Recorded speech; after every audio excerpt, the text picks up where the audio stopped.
যে যেভাবে পেরেছে ঢাকাকে লুটে পুটে খেয়েছে। ঢাকার জমি হচ্ছে খনি।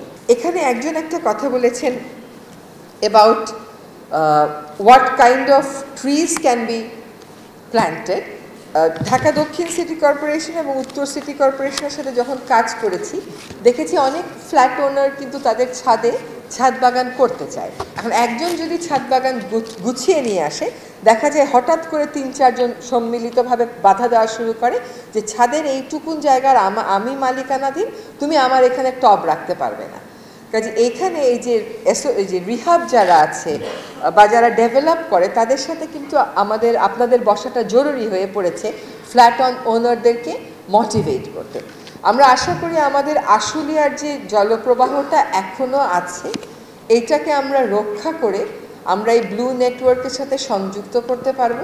ডায়রিয়া সহ যে কোনো পানি শূন্যতায় এসএমসি রোড স্যালাইন নিন। কেনার সময় প্যাকের গায়ে এসএমসি লোগো দেখে কিনবেন।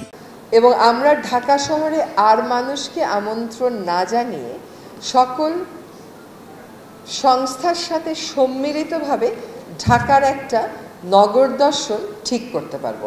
ঢাকার কোনো দর্শন নেই তো। যে যেভাবে পেরেছে ঢাকাকে লুটে পুটে খেয়েছে। ঢাকার জমি হচ্ছে খনি। এখানে ৩ কাঠা জমির জন্য যা হয় সেটা বলার বাইরে।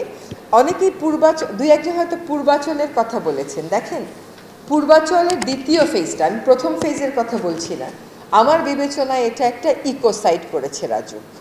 একেবারে ধ্বংস করেছে একটা বন ব্যবস্থাকে। এখন ওখানে যে একটা প্রাকৃতিক বন ছিল সেই প্রাকৃতিক বনটাকে সেটাও তারা রাখতে চায়নি, বহু মামলা মোকদ্দমা করার পর রাখা হয়েছে।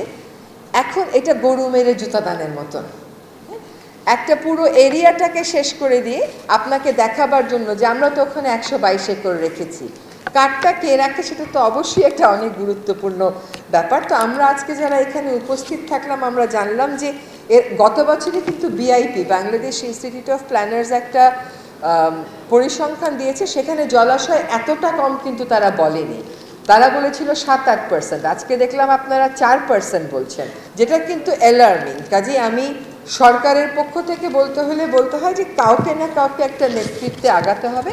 আমি মনে করি যে রাজধানী উন্নয়ন কর্তৃপক্ষ আমাদেরকে ডাকুক, সিটি কর্পোরেশনদেরকে ডাকুক, আমার যে দুটো মন্ত্রণালয়ের দায়িত্বে আছে সেখান থেকে আমরা পূর্ণ সহায়তা দিব। এটা সত্যি কথা যে এখন যদি করা না যায় তাহলে আর কখনোই করা যাবে না। কাজে আমাদেরকে এখনই করার কর্মপরিকল্পনাটা করতে হবে এবং আমাদের প্রক্রিয়াটা শুরু করে দিতে হবে।